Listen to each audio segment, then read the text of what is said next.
Hey everyone, welcome back to another exciting video. तो अब हम लोग डिस्कस करने वाले हैं .NET कोर इंटरव्यू सीरीज का ये पार्ट 6 है। तो चलिए स्टार्ट करते हैं। First is how to secure API to prevent access only दो डोमेन्स। यानी कि आप API बना रहे हैं, आप चाहते हैं कि आप केवल स्पेसिफिक डोमेन्स या सब डोमेन्स को ही ये API का एक्सेस दें।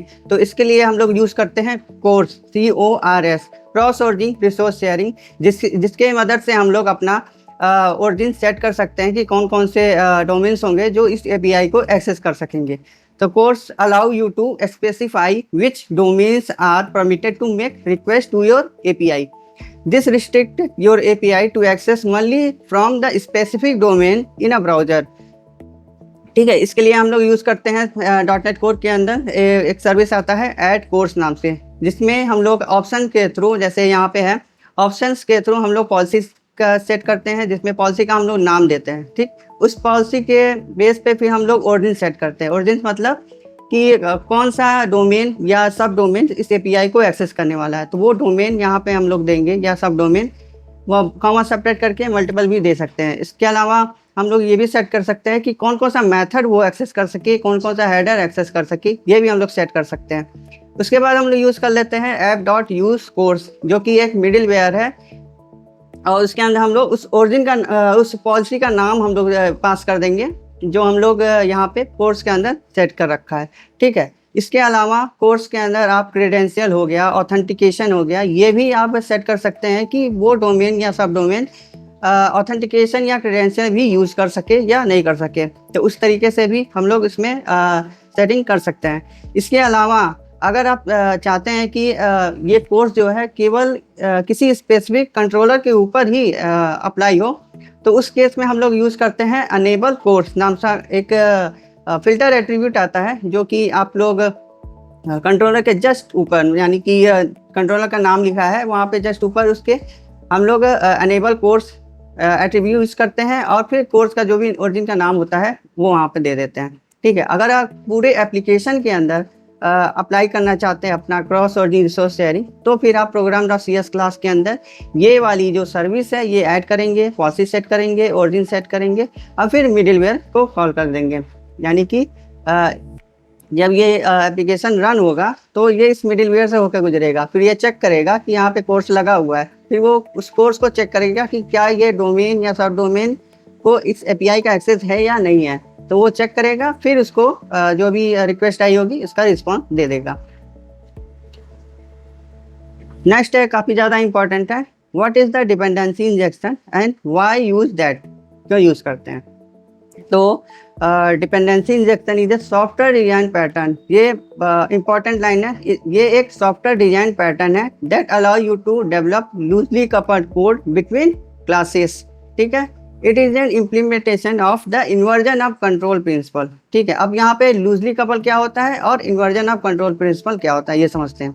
लूजली कपल का मतलब कि आपका क्लास जो है किसी और क्लास के ऊपर या किसी और चीज़ के ऊपर डिपेंडेंट ना हो। ठीक है, वो लूजली कपल हो, इंडिपेंडेंट काम कर सके अपना। इन्वर्जन ऑफ कंट्रोल प्रिंसिपल का मतलब होता है कि आप न्यू कीवर्ड के थ्रू आप ऑब्जेक्ट ना बनाइए। ठीक है, अगर न्यू कीवर्ड के थ्रू ऑब्जेक्ट बनाएंगे तो वो टाइटली कपल्ड हो जाएगा, और आप बता रहे होते हैं कि हमको इस क्लास का ही ऑब्जेक्ट चाहिए। ठीक है, अगर आप DI यूज़ करते हैं तो आप रन टाइम में डिसाइड कर सकते हैं कि कौन सा क्लास का हमको ऑब्जेक्ट चाहिए। तो इन्वर्जन ऑफ कंट्रोल का मतलब हो गया कि जैसे आपको कार लेना है, ठीक है, रियल एग्जाम से समझते हैं, आपको एक कार लेना है, और जो एजेंसी है वो आपको कार के सारे पार्ट्स आपको दे दिया, कहा कि आप इसे असेंबल कर लीजिए और फिर चलाइए। तो ये हो गया टाइटली कपल्ड। लेकिन आप कार शोरूम में जा रहे हैं, आप कार खरीद रहे हैं और कार चलाना स्टार्ट कर दिए, तो ये आपका हो गया DI, यानी कि डिपेंडेंसी इंजेक्शन, लूजली कपल्ड हो गया। आप गए, बस अपना काम हो गया, आपको डिपेंडेंट नहीं रहना पड़ा। ठीक है, instead of class creating its own dependency using new keyword. ठीक है, जैसे यहाँ पे लिखा हुआ है, न्यू कीवर्ड से अगर बनाते हैं तो वो टाइटली कपल होता है, और डिपेंडेंसी जो होता है वो किसी और पर डिपेंडेंट रहता है। The dependency are injected from outside. तो DI के अंदर हम लोग क्या करते हैं, जो भी होता है कि डिपेंडेंसी होता है वो हम लोग बाहर से प्रोवाइड करते हैं। Instead of class creating its dependency directly, DI inject them from the external so via constructor, method और property. ठीक है, ये तीन तरीके होते हैं जिससे हम लोग DI को इंजेक्ट कर सकते हैं अपने प्रोग्राम के अंदर, यानी कि अपने एप्लीकेशन या कंट्रोलर के अंदर इंजेक्ट कर सकते हैं। मोस्टली आपका कंस्ट्रक्टर ही यूज होता है। ठीक है, तो अब ये काम कैसे करता है DI, बेसिकली हमने बना दिया सब कुछ। ठीक है, तो जब भी आपका एप्लीकेशन स्टार्ट होगा तो DI जो है एक DI कंटेनर क्रिएट करेगा, जो कि उसको पता होगा कि कौन सा सर्विस बनाना है, किसको कैसे मैनेज करना है। तो जब भी रिक्वेस्ट आता है या फिर इंस्टेंस क्रिएट करने के लिए रिक्वेस्ट आता है, ये DI कंटेनर ऑटोमेटिक क्रिएट करके दे देगा रन टाइम में। आपको बताना नहीं पड़ा इसमें कि हमको कौन सा ऑब्जेक्ट चाहिए। ये रन टाइम पे DI कंटेनर डिसाइड कर रहा है उस रिक्वेस्ट से कि कौन सा क्लास का इसको ऑब्जेक्ट चाहिए, तो वो क्लास का ऑब्जेक्ट ये प्रोवाइड कर देता है। ठीक है, when your application start, it set up dependency injection container which know how to create and manage your service. ठीक है, then whenever a class needs something like logging service, database context, custom service, you wrote the container automatically provided. ठीक है, तो अब इसको बनाते कैसे हैं? अब इसको बनाने के लिए सबसे पहले आप या तो केवल क्लास बना लीजिए और उसको रजिस्टर कर लीजिए program.cs क्लास के अंदर। बेस्ट तरीका ये है कि आप एक इंटरफेस बनाइए, वहाँ पे आप डिफाइन कर लीजिए मेथड, प्रॉपर्टीज़ जो भी है, फिर उसका इम्प्लीमेंट करिए आप किसी दूसरे क्लास के अंदर, यानी एक नया क्लास बनाइए जिसको हम लोग नॉर्मल सर्विस क्लास या रिपोजिटरी क्लास बोलते हैं। उसके अंदर आप उसका इम्प्लीमेंट कर लीजिए। उसके बाद आप program.cs क्लास के अंदर जाके रजिस्टर कर लीजिए। ठीक है, अब यहाँ पे देखिए किस तरीके से अगर DI का यूज़ ना करें तो क्या क्या प्रॉब्लम आ सकता है। पहला है टाइटली कपल। ठीक है, दूसरा है टेस्ट करने में डिफ़िकल्ट होगा। दूसरा तीसरा ये है कि अगर हम लोग जो क्लास हम लोग डिफाइन कर दिए, अगर उसको हम लोग एप्लीकेशन के अंदर 50 जगह यूज़ कर लिए, अब कल को हमको उस क्लास का नाम मतलब चेंज करना है, यानी कि कोई और क्लास हमको उस जगह पे यूज़ करना है, तो आपको सारे जगह बैठ के चेंज करना पड़ेगा मैनुअली। तो ये एक बहुत बड़ा हार्ड मतलब ये इम्प्लीमेंटेशन हो गया। दूसरा, ये सॉलिड प्रिंसिपल को फॉलो नहीं करता आपका अगर आप DI यूज़ नहीं करते हैं। ठीक है, अगर विदाउट DI देखिए आप यहाँ पे आप न्यू कीवर्ड के थ्रू यहाँ पे ऑब्जेक्ट क्रिएट कर रहे हैं। यहाँ अब इसको बता रहे हैं कि हमको प्रोडक्ट रिपोजिटरी क्लास का ये ऑब्जेक्ट चाहिए। ठीक है, उसके बाद what is the dependency injection, इसका जो किस तरीके से बना सकते हैं। ठीक है, तो सबसे पहले हम लोग इंटरफेस क्रिएट करेंगे। ठीक है, आई प्रोडक्ट रिपोजिटरी करके हम लोग इंटरफेस बना लिए। इसमें एक मेथड हो गया, वो डिफाइन कर लिए। फिर इसका इम्प्लीमेंट अलग क्लास में करेंगे जिसका नाम है प्रोडक्ट रिपोजिटरी। ठीक है, उसके अंदर हम लोग आई प्रोडक्ट रिपोजिटरी ये इंटरफेस इनहेरिट कर लिए। अब इंटरफेस जो होता है वो कॉन्ट्रैक्ट साइन करता है, यानी कि जो भी चीज़ें उसके अंदर डिफाइंड है वो सारी चीज़ें उस क्लास के अंदर जो उसको इनहेरिट कर रहा है वो इम्प्लीमेंट होना चाहिए। ठीक है, तो जैसे यहाँ पे गेट प्रोडक्ट केवल है तो गेट प्रोडक्ट को यहाँ इम्प्लीमेंट कर लिया गया। उसके बाद इसको इंजेक्ट करना होता है। इंजेक्ट करने के लिए आप सर्विस क्लास में जाइए या फिर कंट्रोलर के अंदर आप कंस्ट्रक्टर के अंदर इसको इंजेक्ट कर लीजिए। फिर उसके ऑब्जेक्ट के थ्रू, यानी कि जो आप यहाँ पे देंगे नाम देंगे, उसके थ्रू आप सारे मेथड जो भी होंगे या प्रॉपर्टीज जो भी होंगे उसको एक्सेस कर सकते हैं। अब इतना बनाने के बाद सबसे इम्पॉर्टेंट चीज़ ये है कि आप इसको program.cs क्लास के अंदर रजिस्टर करें। ठीक है, तो रजिस्टर करने के लिए क्या करेंगे, builder.service, add scope, add singleton और ऐड ट्रांजेंट, ये तीन मेथड होते हैं, अभी हम लोग डिस्कस करेंगे। इसके थ्रू हम लोग अपना जो भी रिपोजिटरी और क्लास होता है उसको रजिस्टर कर लेते हैं। रजिस्टर करने के बाद जब एप्लीकेशन स्टार्ट होगा आप इस कंट्रोलर के ऊपर जाएंगे तो ये आपको रिक्वेस्ट सेंड करेंगे तो ये खुद ही यहाँ पे चेक करेगा कि हाँ इसको इस क्लास का ये इंटरफेस यूज़ कर रहा है और इसको इस क्लास का ऑब्जेक्ट चाहिए, तो रन टाइम में उस क्लास का ऑब्जेक्ट क्रिएट करके आपको दे देगा। अब चलिए सीखते हैं, समझते हैं कि सर्विस लाइफ टाइम क्या होता है डिपेंडेंसी इंजेक्शन के अंदर। और इसके अंदर एक डिफरेंशिएट पूछा जाता है कि सिंगलटन, ट्रांजिएंट और स्कोप के अंदर क्या डिफरेंसेस है। तो when registering a service program.cs class you can define their life time. Life time का मतलब हो गया कि कितने देर तक ये ऑब्जेक्ट होल्ड करके रखेगा। तो सिंगलटन के अंदर क्या होता है, IOC कंटेनर वही आपका DI कंटेनर हो गया। तो IOC container we create and share single instance of a service throughout the application lifetime. One instance for the entire application lifetime. ठीक है, तो सिंगलटन क्या करता है, ये केवल एक ऑब्जेक्ट क्रिएट करेगा जब आपका एप्लीकेशन स्टार्ट होगा, आप उसको यूज़ करेंगे, ये केवल एक इंस्टेंस बनाएगा और उस पूरे एप्लीकेशन के अंदर वही इंस्टेंस यूज होगा।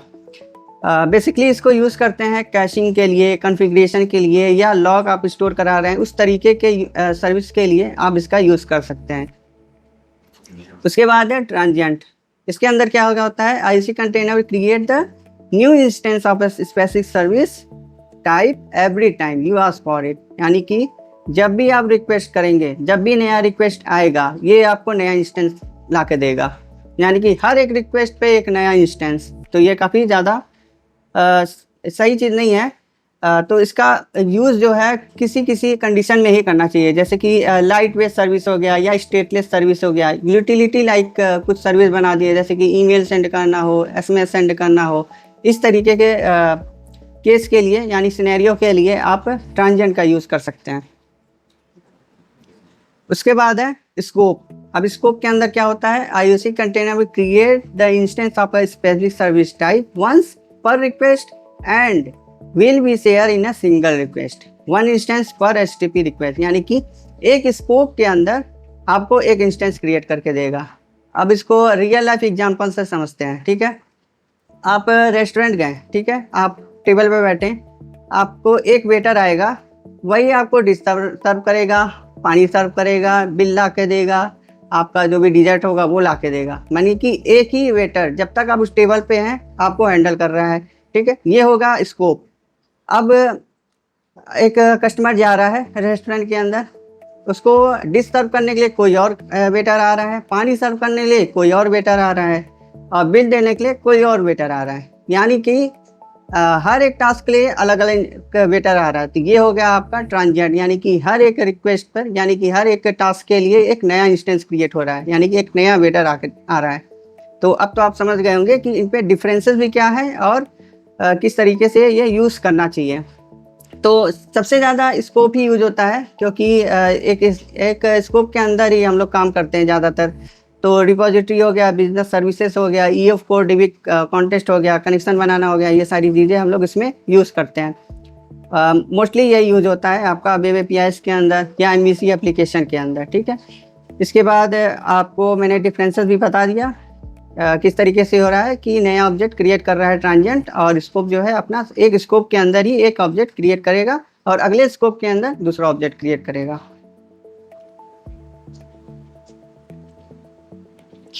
अब यहाँ पे एक क्वेश्चन और आता है कि एक इंटरफेस बनाया, ठीक है, और उस इंटरफेस को दो क्लासेस यूज़ कर रहे हैं। आप जब कॉल करेंगे तो कौन सा कॉल होगा, यानी कि या फिर उसमें से कौन सा, मतलब कि आप किसी एक क्लास को यूज़ करना चाहते हैं, यानी कि किसी एक उसमें से क्लास ए बना, क्लास बी बना, आप क्लास बी यूज़ करना चाहते हैं तो कैसे यूज होगा।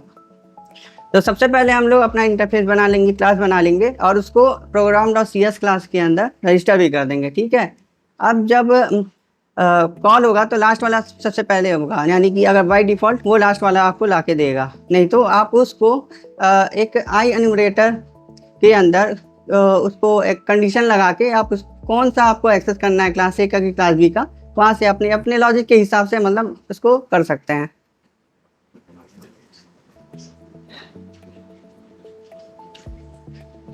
अब यहाँ पे देखिए कि डायग्राम मैंने दिया हुआ है। अब यहाँ पे सबसे पहले ट्रांजिएंट हो गया, आपका न्यू इंस्टेंस क्रिएट हो गया, यानी कि रिक्वेस्ट 1 रिक्वेस्ट 2 सबके लिए अलग अलग क्रिएट कर रहा है। स्कोप देखिए आप, सेम इंस्टेंस जो हो रहा है एक रिक्वेस्ट के अंदर, फिर बी रिक्वेस्ट 2 के अंदर दूसरा हो गया। यूज़ केस हो गया light weight service, stateless service, do not hold, ये ईमेल सेंडर यूटिलिटी आपका ट्रांजिएंट यूज़ कर लो। सर्विसेज के लिए जैसे डीबी कॉन्टेस्ट हो गया या कोई आपका स्पेसिफिक सर्विस हो गया, उसके लिए स्कोप यूज़ कर लो। उसके बाद एक ही इंस्टेंस बनाता है, तो ये शेयर रिसोर्स के लिए जहाँ यूज़ करना हो उसके लिए यूज़ कर लो, कैशिंग के लिए यूज़ कर लो, कोई कॉन्फ़िगरेशन बनाए हैं आप उसके लिए यूज़ कर लो, लॉग सर्विस आप क्रिएट कर रहे हैं, स्टोर कर रहे हैं, उसके लिए यूज़ कर लो। तो ये जो 3 मेथड हैं, 3 लाइफ टाइम है, इसको काफ़ी ध्यान से यूज़ करना चाहिए, नहीं तो अगर आप गलत लाइफ टाइम यूज़ कर लिए तो आपके एप्लीकेशन की परफॉर्मेंस ज़रूर डाउन हो जाएगी। नेक्स्ट क्वेश्चन है कि static class versus singleton class, इस पे क्या डिफरेंसेस हैं। और एक बहुत बढ़िया क्वेश्चन पूछा जाता है कि जब आपको स्टैटिक क्लास एक ही इंस्टेंस ला के देता है एप्लीकेशन के अंदर, तो आपको सिंगलटन क्लास की क्या ज़रूरत है। ठीक है, तो बेसिकली क्या होता है, स्टैटिक क्लास एक क्लास होता है जिसके अंदर स्टैटिक कीवर्ड यूज होता है। उस स्टैटिक कीवर्ड यूज होता है और उसको इंस्टेंशिएट नहीं किया जा सकता, यानी कि स्टैटिक क्लास का ऑब्जेक्ट क्रिएट नहीं होता, आप उसको क्लास के नाम से ही उसके प्रॉपर्टीज, उसके मेथड, सारी चीज़ों को एक्सेस करते हो। ठीक, स्टैटिक क्लास के अंदर स्टैटिक कंस्ट्रक्टर होता है, वो तभी कॉल होगा जब आप किसी मेथड और प्रॉपर्टी को एक्सेस करोगे, उसको कॉल करोगे, और केवल एक ही बार कॉल होगा, यानी कि एक ही इंस्टेंस लाकर ये देगा आपको। It contains only the static member. ठीक है, ये स्टैटिक क्लास के अंदर आप स्टैटिक मेंबर्स ही यूज़ कर सकते हैं, लेकिन नॉन स्टैटिक के अंदर आप दोनों यूज़ कर सकते हैं।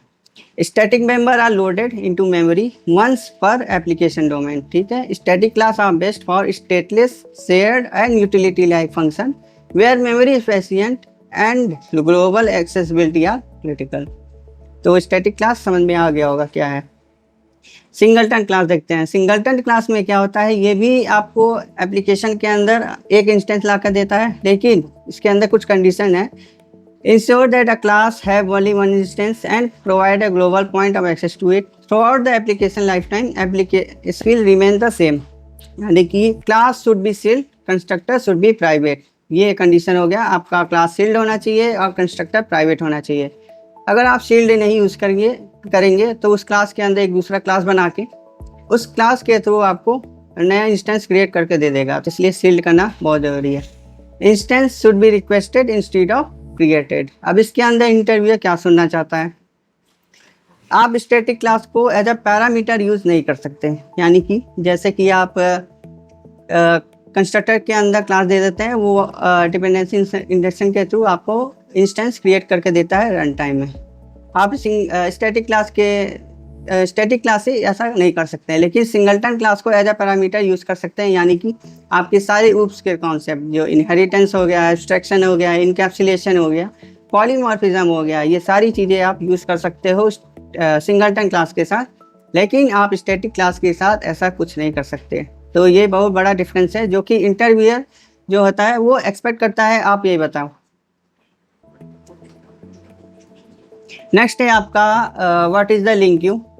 ठीक है, तो लिंक क्यू क्या होता है, लैंग्वेज इंटीग्रेटेड क्वेरी। ये बेसिकली प्रोवाइड करता है डेवलपर्स को कि आप एसक्यूएल क्वेरी मत लिखो, आप सी स्टार ऑब्जेक्ट के थ्रू ही आपके एसक्यूएल से कांटेक्ट कर सकते हो, यानी कि अपना जो भी क्वेरी होगा एसक्यूएल का, क्वेरी आपको लिखने की जरूरत है, सी स्टार ऑब्जेक्ट के थ्रू आप उसको रन करा सकते हैं, उसको एग्जीक्यूट करा सकते हैं। It allow you to query database using the C star object instead of writing SQL.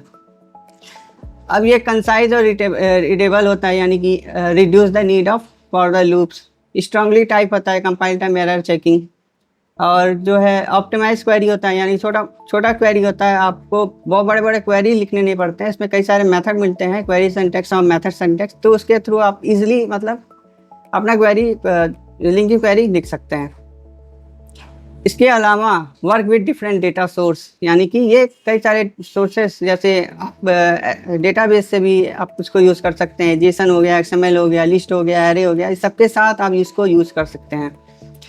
Link you provide SQL like way to query data in C sharp. It support collection, database, XML and many more. देखो अब यहाँ पे query syntax हो गया, from select करके आप use कर सकते हो, और मेथड सिंटैक्स हो गया वेयर और सेलेक्ट करके। वेयर आप यूज़ करते हो, जैसे एसक्यूएल क्वेरी के अंदर वेयर क्लास यूज़ करते हो आप फिल्टरेशन के लिए। सेलेक्ट आप यूज़ करते हो कि कौन कौन सा डेटा हमको, कौन कौन से कॉलम का डेटा आपको चाहिए, तो इस तरीके का चीज़ प्रोवाइड कर देता है ये, जिसके थ्रू आपको बड़े बड़े क्वेरी नहीं लिखने पड़ते हैं, आप इजीली इसको लिख सकते हैं और मेंटेन करना इजीली होता है। Support the filtering, sorting, grouping, joining, तो ये सारी चीज़ें भी ये सपोर्ट करता है। तो लिंक्यू काफ़ी ज़्यादा यूज़ होता है मॉडर्न .NET कोर एप्लीकेशन के अंदर। नेक्स्ट है आपका eager loading and lazy loading.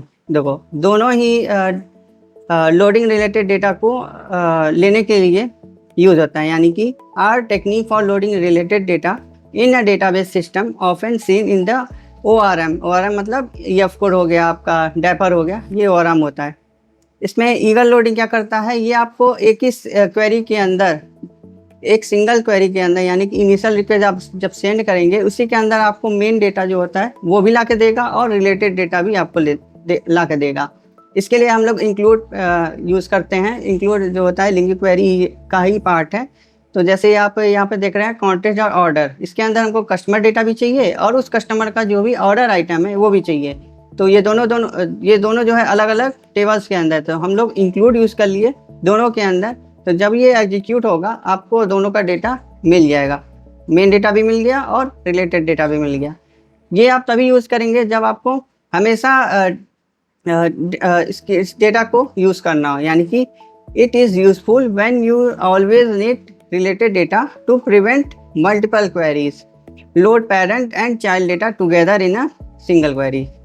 अब लेजी लोडिंग के अंदर क्या होता है, आपका मेन वाला तो आपको मिल जाएगा, लेकिन जो रिलेटेड डेटा होता है वो आपको तभी मिलेगा जब आप कोड के अंदर उसको डिफाइन करोगे कि हमको ये भी डेटा चाहिए।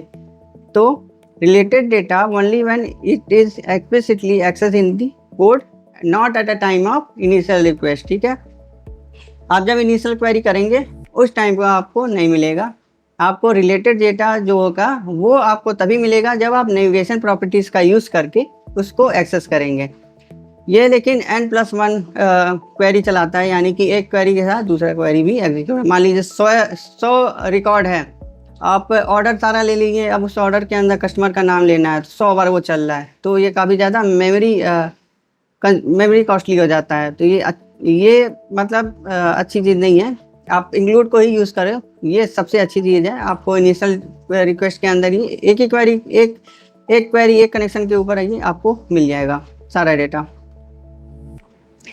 अब what is the castle server, और इसके अंदर इन प्रॉक और आउट प्रॉक क्या होता है। तो castle server is a cross platform light weight high performance web server that build with the ASP.NET Core application. It is a default web server for the ASP.NET Core। ठीक है, अब जैसे पुराने वाले ASP.NET वेब फॉर्म्स के अंदर IIS server होता था बाय डिफ़ॉल्ट, लेकिन .NET Core के अंदर कैस्टल सर्वर यूज़ होता है और बिहाइंड द सीन ये IIS यूज़ करता है, लेकिन आप इसको किसी भी सर्वर पर अपना रन कर सकते हैं by the use of castle server. Castle server की मदद से ही आप किसी भी सर्वर, चाहे लिनक्स हो चाहे विंडोज़ हो, किसी भी सर्वर पर इसको रन कर सकते हैं।